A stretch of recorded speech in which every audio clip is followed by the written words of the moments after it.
Mswadakta mtazamaji, asante kwa kuendelea kuganda kwenye taarifa zetu kuntu za Mbiu ya KTN, na kama nilivyokuahidi na kukutaarifu ni kwamba niko na wageni wangu studioni. Francis Ingaji Mwanga, karibu sana, ambaye anawania kiti cha ugavana Nairobi kwa tiketi ya National Agenda Party. Je, Wamanya utamfahamu katika muda usio mrefu, pamoja na Paul Wafula ambaye ni mwanahabari mkakamavu huyu, mshindi wa tuzo za Kawi. Kwa hivyo simuone hivi tu, si mchache huyu bwana pia. Karibu sana, atakuwa vile vile anasaidia kuchanganua ni kwa nini hawa wagombezi wengine kama bwana Francis wanahisi kwamba hata vyombo vya habari vimewatelekeza. Karibuni sana. Asante. Bwana Francis, kulikuwa na mjadala jana wa magavana ambao uliandaliwa na Kenya Alliance of Residents Association Kara. Kwa nini mnalalamika kwamba baadhi yenu hamkualikwa? Tunalalamika kwa sababu hatukupata mwaliko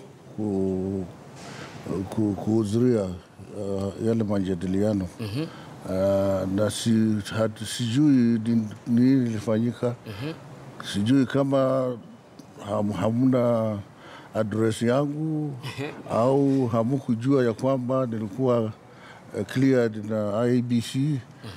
Hiyo ndio mimi nalalamika, nasema ni nini ilifanyika, kwa sababu mimi nilimaliza all the requirements mpaka sasa hivi. Sasa naona wenzangu wanaenda katika mjadala, wanakuwa interviewed, na mimi nashangaa sasa mimi kwa nini nifanyika namna hii. Na pengine ulijitangaza lini? Pengine hawakufahamu akina Wafulahani wanahabari. Bwana Paul Wafula unamfahamu? Kidogo nimemjua leo sasa hivi. Kama jina nimeliona pale kwa orodha ndio. Lakini sijamfahamu, sijamuona, sijamsikia. Kama ningekuwa namsikia mahali, labda ningekuwa nishamtafuta na nikamhoji, nikajua mambo yake ni vipi. Na jambo lingine lazima uangalie kwamba kusema ukweli kwamba kipindi kama kipindi ambacho kinawekwa hewani, wajua kuna zile mpangilio ambazo zipo. Sio uwezi kuwa na kama kipindi ambacho kinakaa kama darasa kwenye station ambapo uko na watu wote wengi pale ambapo wameketi pale, na ukiangalia zile tunaita standards zile ambazo ziko acceptable international standards, unapata kwamba mijadala mingi haina watu wengi, haswa kwa sababu pale hivyo kumpa mtu wakati wa kuzungumza inakuwa ni vigumu. Kwa hivyo unapata unaangalia ni watu wangapi ambao utawaalika ili pia kipindi kiwe na manufaa kwa wale ambao wanatazama. Bwana Paul amezungumzia hoja ambayo labda sijui kama utaiunga mkono. Je, waliangalia vigezo wakaona baadhi yenu hamjafikia vile vigezo, ama pia nyinyi mko pamoja kwenye ile dau moja la kutafuta ugavana sawa na Senator Mike Sonko, Gavana Kidero na wengineo? Mko kiwango kimoja ama kuna viwango? I don't watch nizungumza kizungu. Unaweza ingizia huko ndani kujieleza. Pengine nakubaliana na ndugu yangu hapa. Kwa sababu wakati nilimalizana na IBC si kuona mwandishi wa habari akinifuata pale. Mimi ndio nilikuwa wa mwisho kuwa cleared. Na nilifika kule kama saa 10, the time which was supposed to be the end of everything, the deadline. But walikuwa wazuri, wakanishughulikia. I got the clearance. Lakini hatukuwa na vyombo vya habari hata moja. Sasa nafikiria hiyo ndio iliharibu mambo. Sasa kutokea hapo ilitakikana ya kwamba mimi mwenyewe ndio nichukue that initiative ku make sure that nyinyi tumejua sera zako, najua sera zangu na hivyo.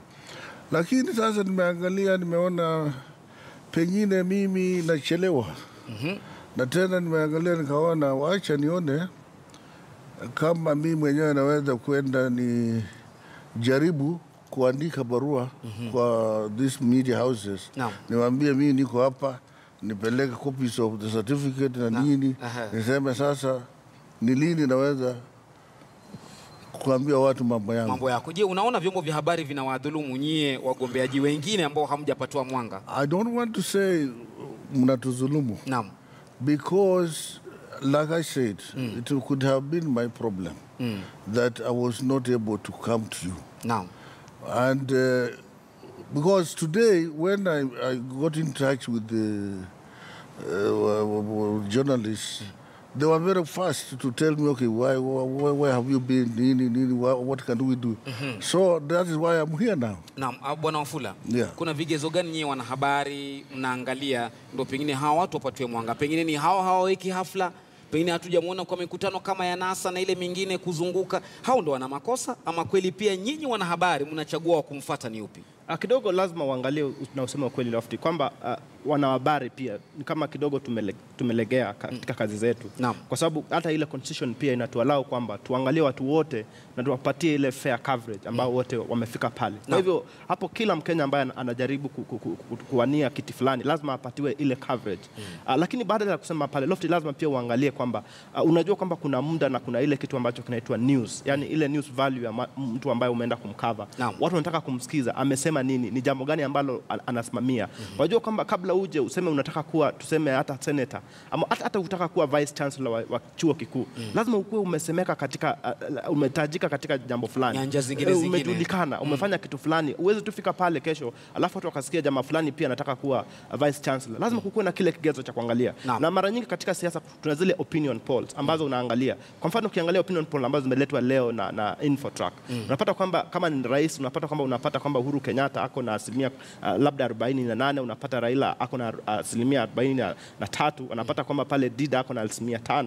Kwa hivyo ukiangalia katika ile popularity ile ambayo kujulikana na kazi imefanyika, unaona kwamba hawa ni wale ambao tuseme wanasiasa ambao wanatajika na ni kama watu wanawafahamu, ni kama wanaongea na watu na watu wanawajua. Kwa hivyo hata ukiorganize ile debate unajua kwamba hawa watu kuna watu wanataka kuwasikiza. Kwa hivyo utawaalika. Kitu cha pili nataka kusema kwamba Lofty unapata lazima uwaalike wanahabari kwanza. Watu hawezi tu kuja wakaingia kwenye nyumba yako na waanze kukuhoji kama unataka kuwa governor. Unapata kwamba kwa lazima uwe na maarufu kidogo. Press invite ile ambao unatumia waandishi wa habari, unasema mimi nitakuwa na press conference mahali fulani siku fulani, hebu njoo mnialike. Ukifanya kitu kile alafu wanahabari wakose kuja, kweli hapo tutakuwa tumelaumiwa. Naam, asante sana. Wacha tuchukue maoni kutoka kwa mtazamaji Dida Nuno kutoka Mandera kama sijakosea, alafu tupate maoni zaidi. Naam, zungumza nasi, swali ama maoni? Yeah. Naam Dida. Mimi napiga kutoka Marsabit County. Sema nasi. Na wasalimu kwanza nyote. Twashukuru sana. Swali la kwanza napeleka kwa mgombaniaji governor. namuuliza Nairobi, ufisadi umekithiri, wewe ukipata kiti, je, utaweza kupoteza huo ufisadi? Swali la pili. Naam. Saa hii magavana wanarushiana matamshi, wale wako kwenye kiti na wale wanatafuta kiti. Naam. Wanarushiana matamshi, wanalaumiana. Wewe kama mgombeaji gavana, utalaumu mtu ama utakubali kulaumiwa? Swali la tatu kwa bwana gavana. Nafikiri wacha tuanze na hayo mawili mwanzo bwana Dida, alafu utaleta swali lako la tatu labda baadaye. Bwana Francis, umesikia swali lake, amezungumzia, na labda nitaliongezea swali lake ndio lijibu kwa mkupuo. Nimekufahamu sana kwamba umekuwa ukifanya kazi nje, umekuwa mhadhiri Botswana, Swaziland, Lesotho, na vile vile umekuwa ukifanya strategic plan ama michakato ya biashara na maendeleo hata kwa World Bank. Je, unaona hivi ni vigezo tosha kuweza kusuluhisha? Manake wanasema Nairobi ina ugonjwa mmoja, amezungumzia ufisadi, kuna msongamano, kuna taka na kuna watoto barabarani ama familia za mitaani. Una uwezo kuweza kufanya haya? Let me say ya kwamba siwezi kusema hapa nina uwezo wa kumaliza hii vitu. Lakini nina foundation ambayo naweza kutumia to address issues hizi.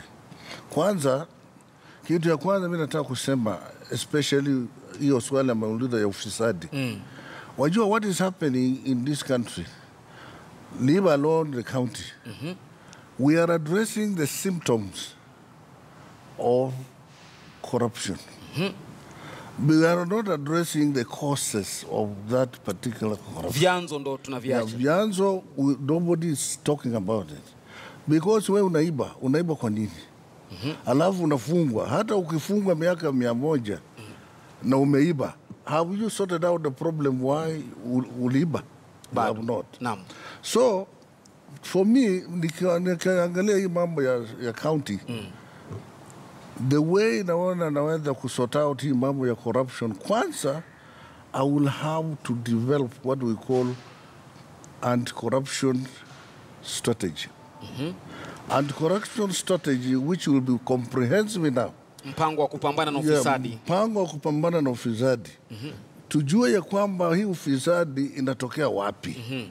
Ni watu gani ambao wanaiba. Kama ni watu ambao wana uwezo, tujue ni kwa nini hawa wana uwezo lakini wanaiba hii. Na pesa wanazo, uwezo wanao, lakini wanaiba. Kwa nini? What is the problem? Is it a culture? Kidogo Mheshimiwa Francis, nikuzuie kidogo. Kuna Hesbon Ouma kutoka Nairobi, kama sijakosea jina lako umelipata vizuri. Sijui kama ni wafuasi wako hawa. Hesbon Ouma. Naam, sema nasi. Hesbon.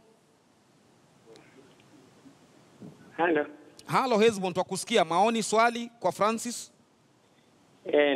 Niko na swali. Muulize. Anasema wametengwa, hawaangaziwi. Hawajatengwa. Bwana mwenyewe hata hajaunda hafla kualika watu. Manake ukitaka kugeza mtu ambaye anataka kuwa kama gavana, lazima ajitokeze, aite watu, aseme mimi nataka kusimamia hivi. Swali langu la kwanza chenye mgombeaji yoyote wa gavana. Sijapata gavana yote Nairobi ambaye anasema kuwa nitafanya kazi na polisi ama mtu kama judiciary nione Nairobi watu hata kama wakishikwa watakuwa wakifanywa hivi, watatolewa hivi, kupunguza hizo tunasema vipi hizo fees. Haya, wale ambao wanaharakishwa kwenye street, maana unajua gavana si ile tu kutoa jamu. Gavana ni kuhakikisha maisha ya mtu wa chini, si hilo tu wa juu. Kutoka kwa mama mboga mpaka mama wa juu. Watafanyaje kisheria wao wenyewe? Asante sana. Labda nikuulize Hesbon kabla uende. Wewe ni mkaji wa Nairobi? Mimi ni mkaji wa Nairobi. Utampa kura Francis Mwanga kama gavana wako? Sasa mwenyewe sijamjua hata. Ndo huyu hapa. Namjua, ndo namuona sasa, lakini sera zake hajatuambia. Asante sana. Shukrani sana. Naam. Maswali mengi hayo, lakini tukimalizia kabisa, hamjatoa sera za kupambana labda na uhalifu na kufanya kazi na polisi. Wanasema farasi ni wawili Nairobi. Kuna NASA na Jubilee. Kuna Evans Kidero na Mbuvi Sonko mtawalia. Je, uko pahali wewe pale katikati, utafanya nini uweze kutoshana nao tukimalizia? Sijui what basis the measure they're using kusema ndio wawili au farasi. Hao wengine hatujui kama ni wanyama aina gani. Because the fact that sisi hatuja kujitokeza does not mean that ni wale tu. Sasa tumesema hapa watu hawakujua mimi niko. Sasa niko. Sijatoa sera zangu. Watu wajue nini nataka kuofa. Utatoa lini? Anytime, hata sasa, lakini muda hapo naweza kutoa sera zangu kidogo, watu wasikie. Wacha nijibu nimalizie maswali ya ule jamaa aliuliza hiyo ya corruption. Then alikuwa anauliza sasa utafanya muda gani hii problems besetting the city. Na mimi nasema ya kwamba prepare my agenda. Naiita development agenda. Na mimi what I see this city doing is not to do things on ad hoc basis. You know, wanafanya vitu no plan, no nothing. So we cannot go anywhere. Na mimi nita-introduce what we call results-based management and results-based budgeting. When you budget, you have to budget for results. When you do anything, you manage for results. Usiweke tu pesa pale ambapo usiweke pesa. Ukiweka pesa $20, ujue utapata 40 or 50 out of it. Mwanabiashara. But don't go just budgeting like that. You know, you go around these counties. They don't have any proper strategic plan, with the implementation plan, with the benchmarks, so when you tell people, I hear people shouting every day here, the ones you say farasi wawili sijui nini. We are going to do this. We are going to do this. We are going to do this. They don't tell me one thing. Watatoa wapi pesa ya kufanya hivyo? Muda umekwisha, tunamalizia hapo. Wafula, matamshi yako ya mwisho kuhusiana na wagombeaji wanaosema wametengwa labda. Lazima niseme tu nikimalizia, najua muda umetupiga chenga. Ni kwamba ni vizuri kama Bwana Francis amejitokeza, kwa sababu unajua kwamba watu wanasema kwamba hatuna choice, hatuna ile, hatujapatiwa mtu mwingine ambaye tunaweza kumwangalia. Kwa hivyo wanaenda na wale ambao wapo pale. Kwa hivyo tukiona wale ambao tunasema wale wako fresh ama wageni, ambao wale watu ambao labda ambao hawajaweka vidole vyao kwenye ile till ile ya corruption. Kama unasema kwamba hawa tuwajaribu. Lakini baada ya kusema pia lazima pia tukue na ule mtu ambaye ako na ile record ambayo inajulikana, inasifika. Lazima mtu pia ukiamua kusema nataka kuwa governor ama senator ama president, lazima pia umefanya jambo ambalo lazima watu wakikuangalia watasema kwamba huyu jamaa kweli ako serious na hii kazi. Naam, tukimalizia nasema asante sana kwa kuweza kufika Francis. Kwa hivyo utashinda. Utachukua gavana. Nitashinda bwana. Asante sana. Kila laheri. Tataka hawa farasi wapite kabisa katikati yao. Lakini tutamuona anaenda polepole, sijui anapita katikati upande gani, lakini akimbie mbio zaidi. Kulikuwa mjadala wa wagombeaji ambao wanalalamika kwamba hawaangaziwi na vyombo vya habari. Tumekuwa na Francis Ingaji ambaye anawania kiti cha gavana Nairobi kwa tiketi ya National Agenda Party, pamoja na Paul Wafula, mwanahabari wa Standard. Kule Migori nasikia mambo ya nchacha kweli, NASA wakiweza kutafuta kura kujaza kapu lao. Kwa hivyo hayo ndo mambo ambayo yanaendelea. Nitakuacha ukiendelea kutazama yanayoendelea.